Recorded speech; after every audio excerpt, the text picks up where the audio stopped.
They offered $50 for the map. By sundown, Ethan Cole realized no amount of money could buy him out of what it meant. The paper felt lighter than it should in his hand, thin as dry leaves, edges worn soft by time, and something else he couldn't name. It didn't look like much. Just a few lines drawn in charcoal, a curve that might have been a canyon, a symbol that didn't belong to any map he'd ever seen in Red Hollow or beyond. But the way men looked at it, that was what made it dangerous. Ethan stood just inside the shade of the saloon porch, boots planted in dust baked hard under a noon sun that hadn't shown mercy in weeks.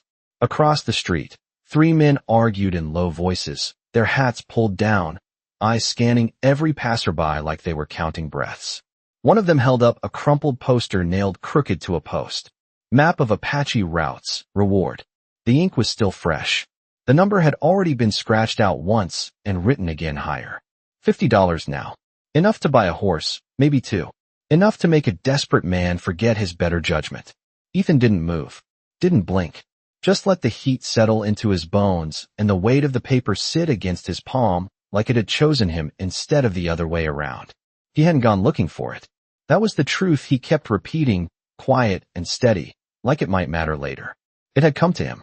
Or more precisely, she had.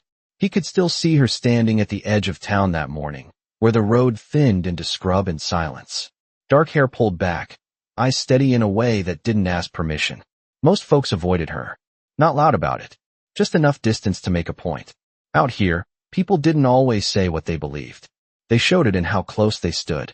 She hadn't stepped closer, just reached into the fold of her dress and pulled out the map, holding it between 2 fingers like it weighed nothing at all. Ethan remembered the way the wind moved then, lifting dust in slow spirals around her boots, the sound of a loose shutter tapping somewhere behind him. He hadn't taken it right away. Why me? He'd asked, voice low, careful. She didn't smile, didn't look away. Because you're already holding it, she said. That hadn't made sense then. It still didn't. But the moment his fingers touched the paper, something shifted. Not in the world around him. In the space between what he knew and what he didn't. Now, hours later, with $50 hanging in the air like a promise men were willing to chase, Ethan folded the map once. Slow, precise, slipped it into the inside pocket of his coat like it belonged there. The men across the street were still talking. One of them glanced his way, just for a second. Long enough. Ethan turned, stepped off the porch, and into the sun. Out here, maps usually led you to something worth finding. Gold, water, land. This one felt different. This one felt like it was leading somewhere that had been waiting long before he ever thought to look. Ethan did not head home. That was the first thing that felt wrong. His cabin sat less than half a mile beyond the ridge, a place where the wind knew his name and the boards creaked in ways that never surprised him. But his boots carried him past the turn without hesitation, as if the ground itself had decided for him. The sun leaned west, dragging long shadows across Red Hollow, stretching every building into something taller, thinner, more uncertain. He could feel it now, the shift. Not loud, not sudden, just a quiet awareness that the map in his coat was no longer just paper. It was a direction, even when he was not looking at it. A man stepped into his path near the water trough, blocking just enough space to make the moment deliberate. Tall, narrow shoulders, hat tilted low. You hear about the reward? The man asked, voice casual in the way men used when they were measuring something. Ethan nodded once. Hard not to. The man's eyes lingered on Ethan's coat, then drifted away like it meant nothing. Funny thing, he continued, dipping a tin cup into the trough. Folks say the map shows trails no white man has seen. Hidden passes.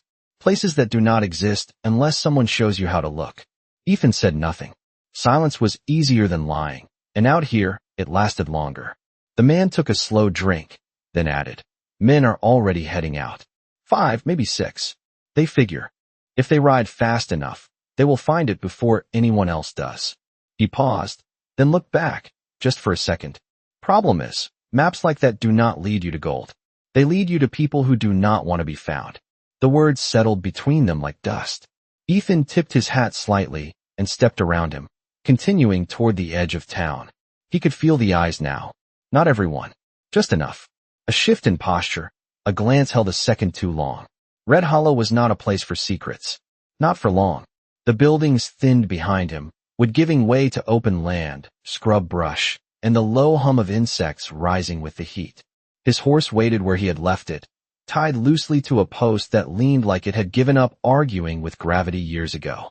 The animal lifted its head as he approached, ears twitching, sensing something Ethan had not yet named. He rested a hand along its neck, feeling the warmth beneath the hide. Steady, familiar. Just a ride, he murmured, though the words sounded thinner than they should have. He did not saddle in a hurry. Each motion deliberate. Strap pulled tight. Buckle checked twice. The kind of care a man used when he knew the next step might not bring him back the same way. When he finally swung up, the town sat behind him in quiet judgment, roofs catching the last hard light of afternoon. For a moment, he considered turning back, leaving the map somewhere it could be found by someone who wanted it more. Someone who believed in rewards and simple endings. His hand brushed the inside of his coat instead. The paper was still there, unchanged, but it felt heavier now, not in weight, in meaning. He pulled it free, unfolding it against the saddle horn. The lines had not moved, but they seemed clearer, as if the longer he held it, the more it decided to reveal. That curved mark was not just a canyon. It bent against the grain of the land, avoiding something. The symbol near the edge, a circle broken on one side, was not decoration. It was a warning. He did not need to understand it fully to feel that much. Ethan folded the map again and looked out across the land ahead. The horizon stretched. Wide, empty in the way that fooled men into thinking it held nothing. But he had lived here long enough to know better. There were places out there that did not welcome footsteps. Places that watched before they were seen.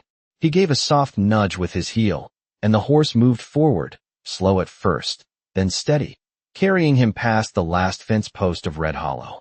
Behind him, the town shrank into a line of wood and dust. Ahead, the land opened like a question. He did not look back. Somewhere in that distance, something had already begun to move in answer to the choice he had made. Not loud, not fast, just enough to follow. The land changed before the light did. Ethan felt it in the way the air thinned, in how the wind stopped carrying the usual scent of dry grass, and instead moved quiet, like it was passing through something unseen. His horse slowed without being asked, each step more careful than the last, hooves pressing into the earth as if testing it. He let the reins stay loose. Animals noticed things men spent too long trying to explain.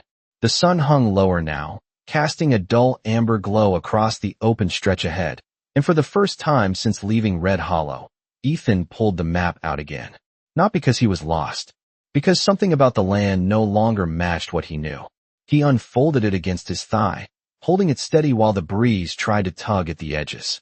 The charcoal lines seemed darker now, sharper, as if the fading light gave them more authority. He traced the curved marking with his finger, then looked up.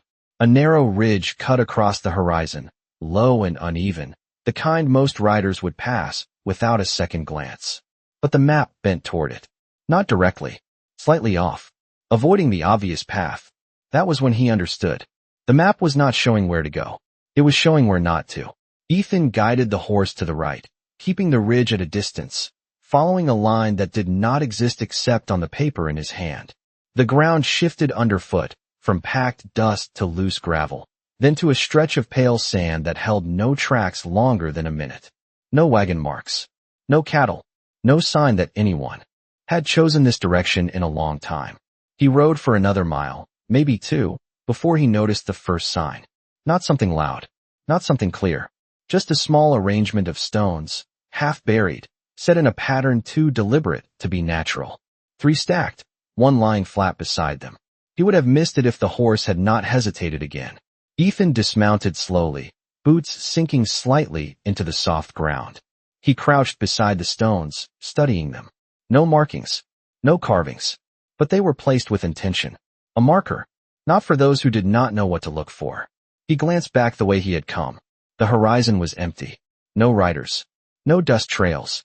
Still, the quiet felt different now. Not empty. Watched. He stood, brushing his hands against his jeans, and returned to the saddle.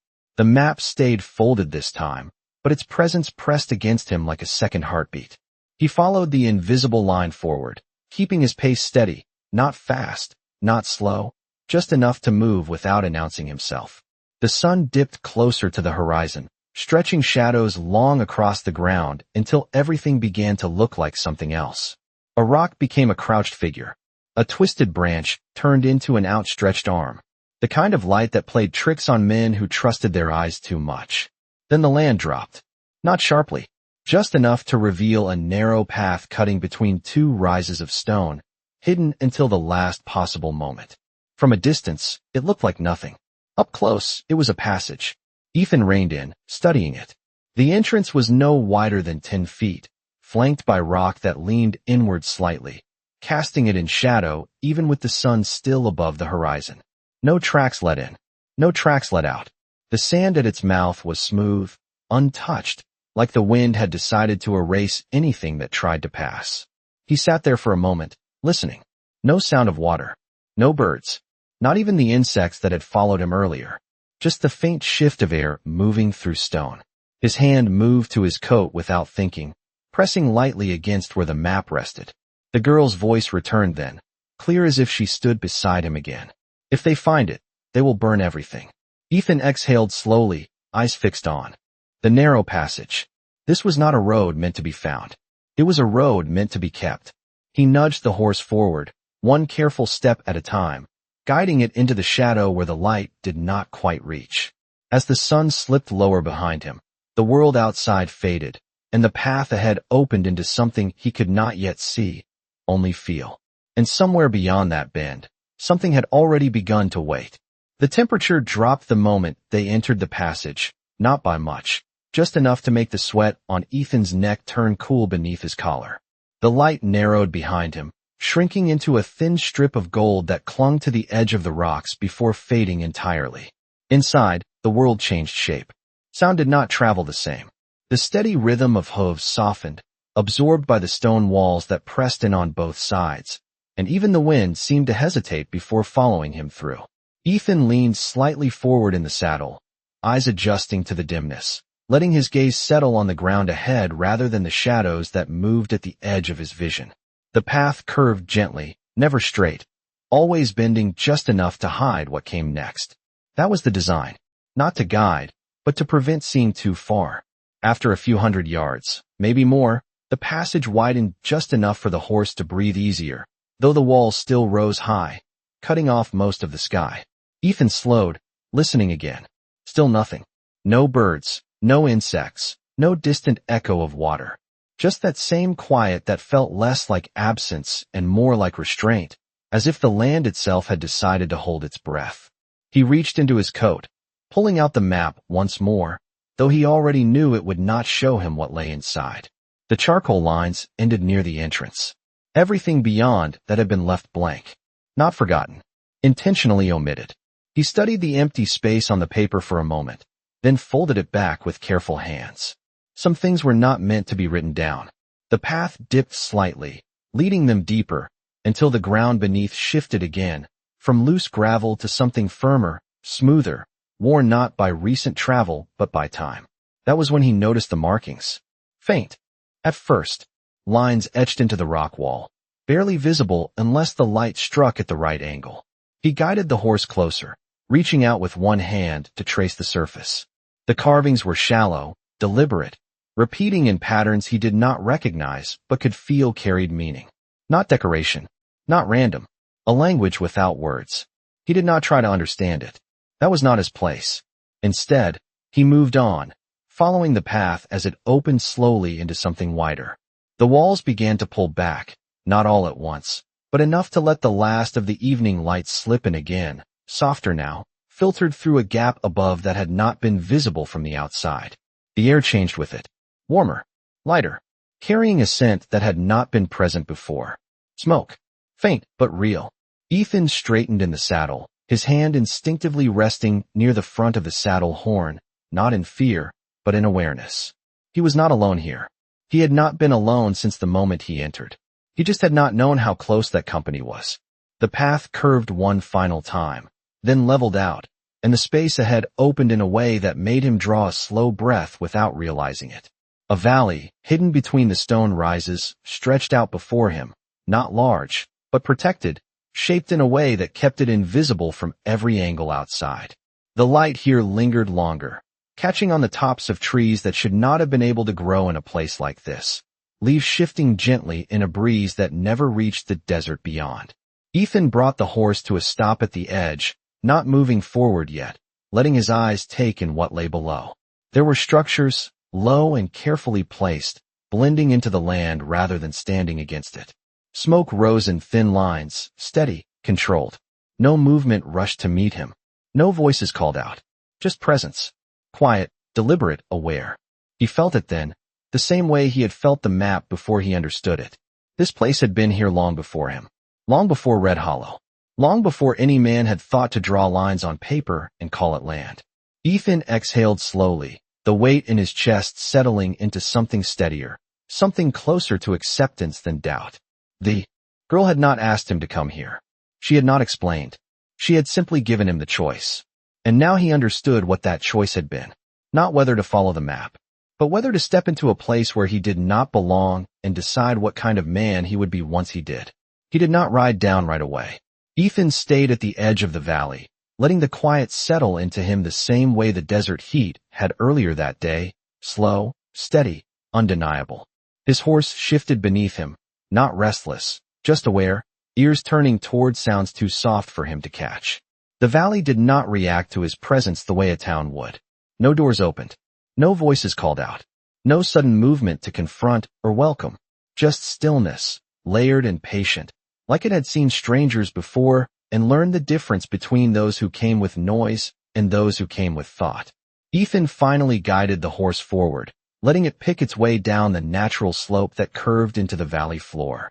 The ground changed again underfoot, softer, holding the imprint of hooves for more than a moment this time, though not many. Not recent. Not careless. Every detail spoke the same quiet language. This place did not hide because it was afraid. It hid because it chose to. As he reached the bottom, the scent of smoke grew clearer, mixed now with something green, something alive. Water, somewhere nearby, though he could not see it yet. The structures he had glimpsed from above came into focus, low dwellings built with a kind of balance that made them feel part of the land rather than placed upon it. No straight lines where they were not needed. No sharp edges to challenge the wind. Ethan slowed the horse to a near stop, giving the space time to acknowledge him before he moved any further. That was when he saw them. Not approaching. Already there. Figures standing at a distance, spaced just enough apart to watch without surrounding, their posture calm, their attention clear. They had been in the valley long before he entered it. He had simply not been allowed to see them until now. Ethan kept his hands visible, resting loosely on the saddle horn, his shoulders relaxed, not as a gesture learned from any book, but from years of knowing that the wrong movement could speak louder than words. No one stepped forward. No one needed to. The distance between them held its own kind of conversation. He let his gaze move slowly, not staring, not avoiding, just taking in what was offered. Faces unreadable from where he sat, but not hostile. Measured. Certain. Then, from the space between two of the dwellings, she appeared. Ayana moved without hurry, her steps steady against the packed earth, her presence cutting through the quiet not by force, but by familiarity. She did not look surprised to see him. She did not look relieved either. Just certain, as if this moment had already happened somewhere else, and she was simply walking through it again. Ethan felt something in his chest shift, not tension, not ease, something in between, something that recognized her place here in a way that made his own feel smaller. He slid down from the saddle, boots touching the ground with a soft thud that seemed louder than it should have. The horse stayed still behind him, head low, as if it understood the weight of the moment better than he did. Ayana stopped a few feet away, close enough now that he could see the details he had missed before, the faint lines of dust along her sleeves, the way her eyes held steady without challenge. For a moment, neither of them spoke. The silence stretched, but it was not empty. It carried something heavier, something weighting. Ethan reached into his coat slowly, pulling out the folded map. He held it between them, not offering it forward yet, just letting it exist in the space as the thing that had brought him here. "You knew I would follow it," he said, his voice low, more statement than question. Ayana's gaze shifted briefly to the paper, then back to him. "No," she said, calm, certain. "I knew you would decide." The words settled differently than he expected, not answering what he had asked, but cutting closer to something he had not. Ethan exhaled through his nose, glancing past her for just a second, taking in the valley again, the figures still watching, the quiet that had not changed since he arrived. And if I had not, he asked. She tilted her head slightly, considering him in a way that felt less like judgment and more like measurement. Then the map would have found someone else, she said. But it would not have brought them here. Ethan looked back at the paper in his hand, then at her, understanding beginning to take shape, slow but certain. This had never been about directions. It had been about him. Not who he was when he took the map, who he chose to be when he followed it. The valley did not rush to explain itself, and neither did she. Ethan stood there with the map still in his hand, feeling for the first time that it no longer belonged to him, if it ever had. The paper had weight, yes, but it was the kind that came from meaning, not ownership. He folded it slowly, careful with the edges, then lowered his hand to his side without offering it back. Ayanna watched the motion, not stopping him, not encouraging it either. Around them, the figures remained where they were, distant but present, like the valley itself was breathing through them. Ethan glanced once more across the space, then back at her.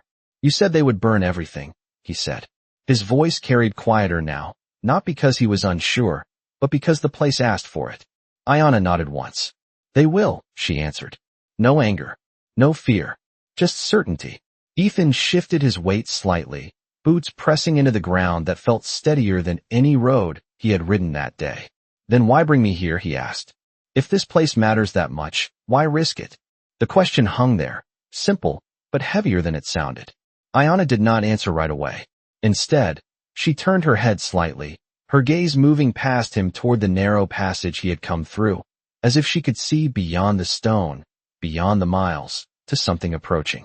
When she spoke, her voice was the same calm as before, but there was something deeper beneath it now. Because they are already looking, she said. Ethan followed her gaze, though all he saw was the quiet rise of rock and the fading light beyond. Men from your town, she continued. And others. They heard the same thing you did. The reward. The promise. The idea that something hidden could be claimed. Ethan felt a slow tightening in his chest. Not fear, not yet, but recognition. He had seen that look in men. Before.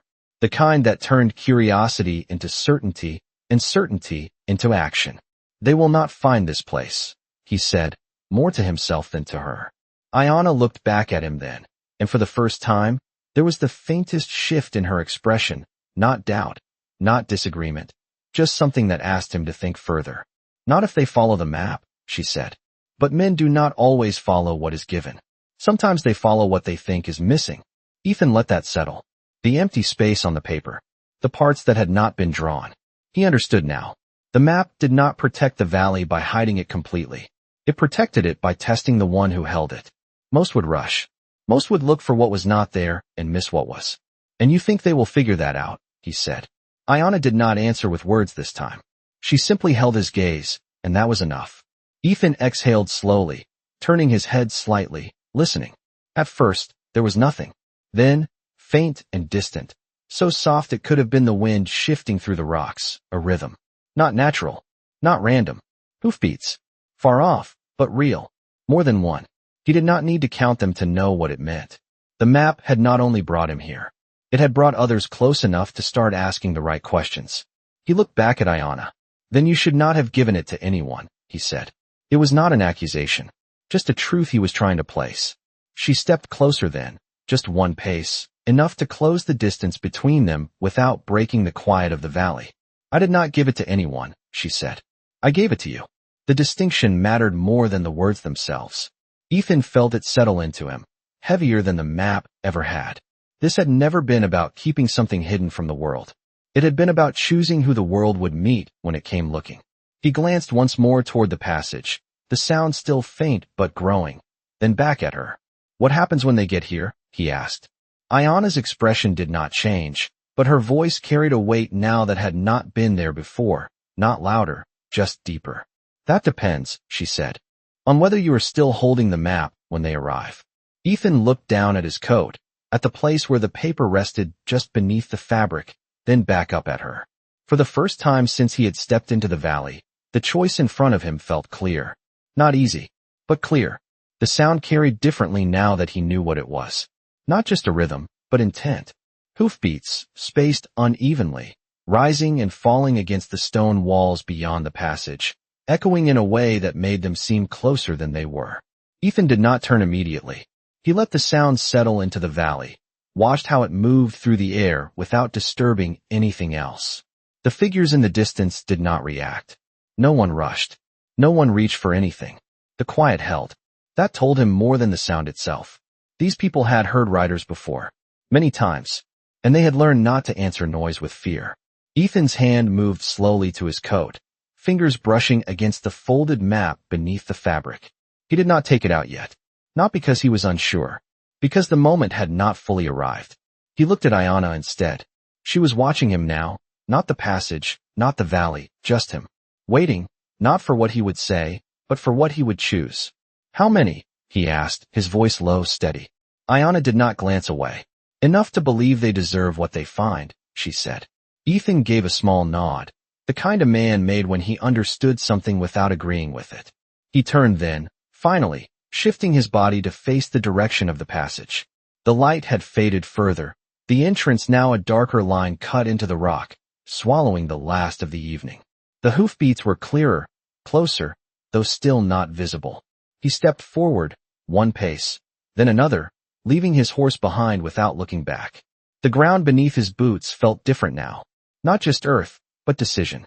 Each step carried weight. He reached the edge where the valley narrowed again, where the path curved back into shadow, and stopped. For a moment, he simply stood there, listening. Then, without hurry, he reached into his coat and pulled the map free. The paper caught the dim light, its edges worn, its lines still. As deliberate as when he had first unfolded it. He looked at it one last time, not searching for direction, but for confirmation. It did not change. It did not speak. It simply existed, waiting for the hand that held it to decide what it meant. Behind him, the valley remained silent. Ahead, the riders drew nearer. Ethan folded the map carefully, the same way he had before, precise, respectful. Then he lowered himself to one knee, pressing the paper flat against the ground. His hands moved with intention, not rushed, not hesitant.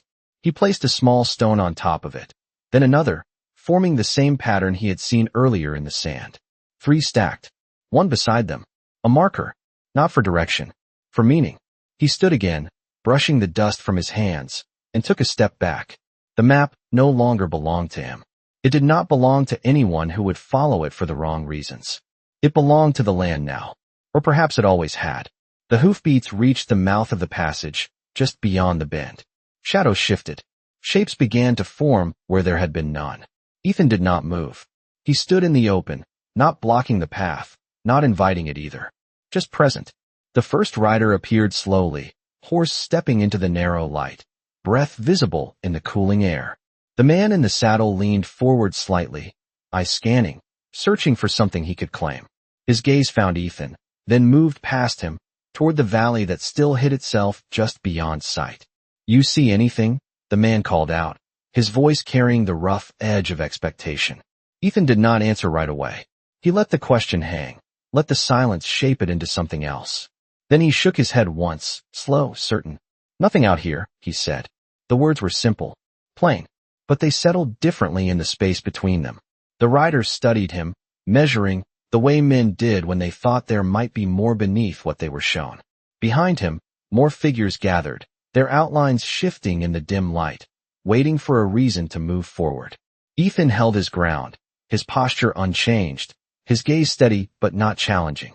Just enough to suggest that there was nothing to find. Just enough to make a man question his own certainty. The rider exhaled, glancing back at the others, then forward again. For a moment, it seemed like he might push further, might test the space Ethan stood in. But then he shifted in the saddle, the tension easing just slightly. Waste of time, he muttered, more to himself than to anyone else. He pulled on the reins, turning the horse with a small motion, and the others followed, one by one, their shapes dissolving back into the shadow of the passage, the sound of their movement fading the same way it had come. Ethan waited until the last echo disappeared before he turned back toward the valley.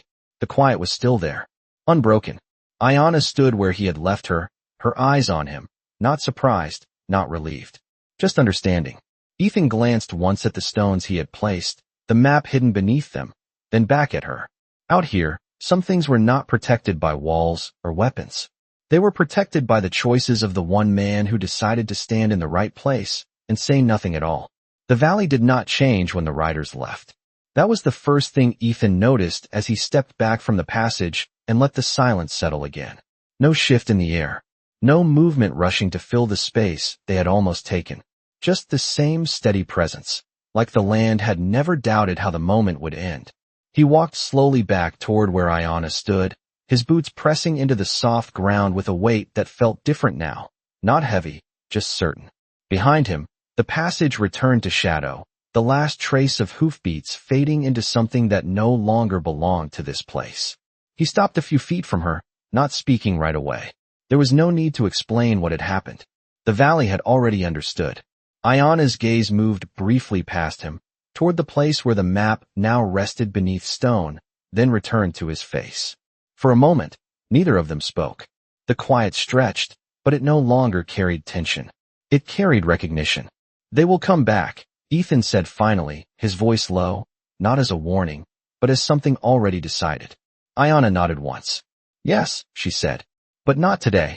The way she said it made the time between now and then feel like something valuable, not something to fear.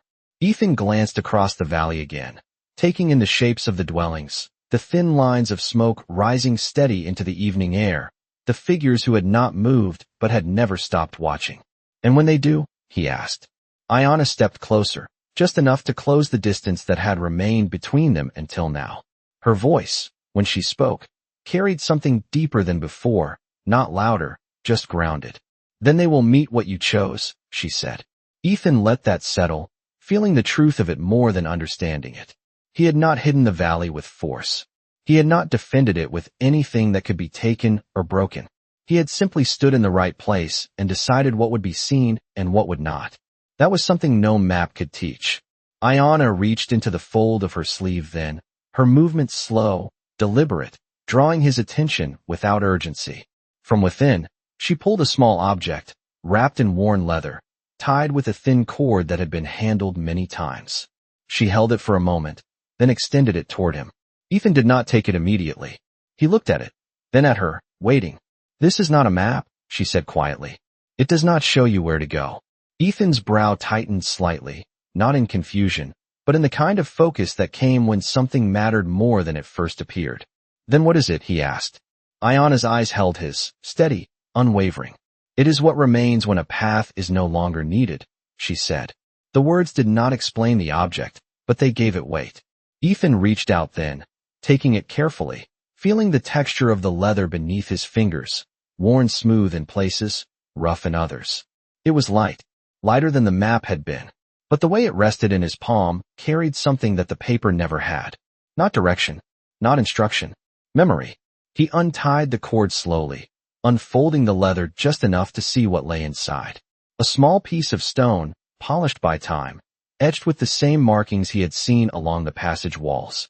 The lines were simple, but precise, forming a symbol that felt familiar even though he had never seen it before. He did not try to read it. He understood. Enough. He closed the leather again, tying the cord back with careful hands, then looked up at her. Why give this to me? He asked. Ayana did not answer right away.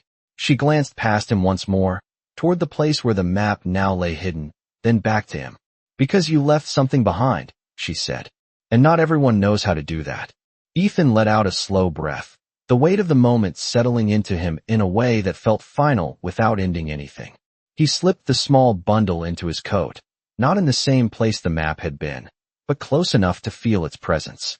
The valley remained as it had been, unchanged, but he was not.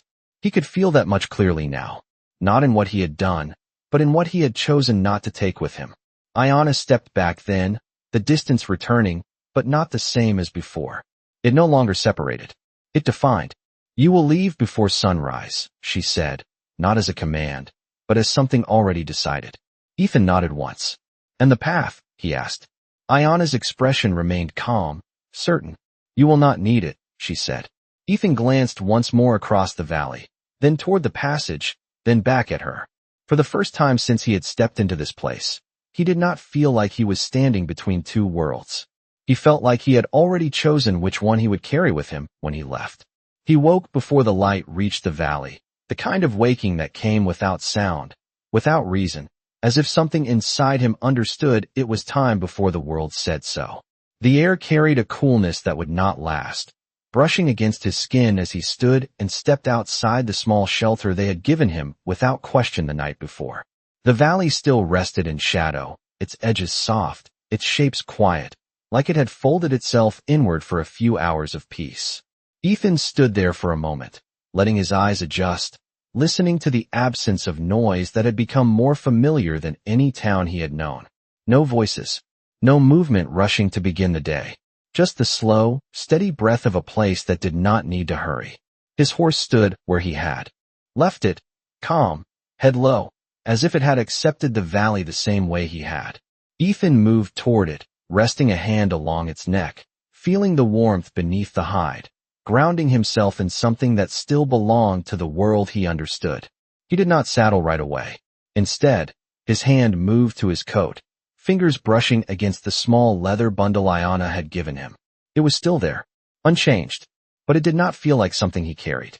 It felt like something that had chosen to stay with him. He left it where it was. Some things were not meant to be checked twice. When he finally saddled the horse, each motion carried the same quiet care as the night before, deliberate, unhurried, as if the valley itself had taught him a different way to move. By the time the first line of sunlight touched the tops of the trees, he was ready. Ayana stood a short distance away, already there, as if she had been waiting in the same place long before he stepped into the morning. Ethan met her gaze, not searching for anything, just acknowledging what had been given and what had been left behind. "You were right," he said, his voice low, steady in the cool air. "I do not need the path." Ayana gave a small nod, the kind that did not confirm anything new, only recognized what had already become true. "You never did," she said. Ethan glanced once across the valley, taking in the shapes that had become familiar in a single night, the smoke rising again in thin, steady lines, the figures who moved now, not watching him, but continuing as if he had already passed through. That was the final understanding. This place did not hold on to what came and went. It simply remained. He swung into the saddle, settling into the worn leather with a weight that felt different now, not heavier, just clearer. For a moment, he considered looking back once more at the passage, at the direction he had come from, but he did not. The map was no longer in his hand. The choice had already been made. He guided the horse forward, not toward the passage he remembered, but along a line that felt natural, unmarked, yet certain. The valley did not close behind him. It did not need to. As he moved, the space shifted, the rocks rising in ways that gently redirected his path, the ground smoothing where it needed to, narrowing where it did not. By the time the sun had fully cleared the horizon, the passage he had entered through was no longer visible. Not hidden, just no longer part of where he stood.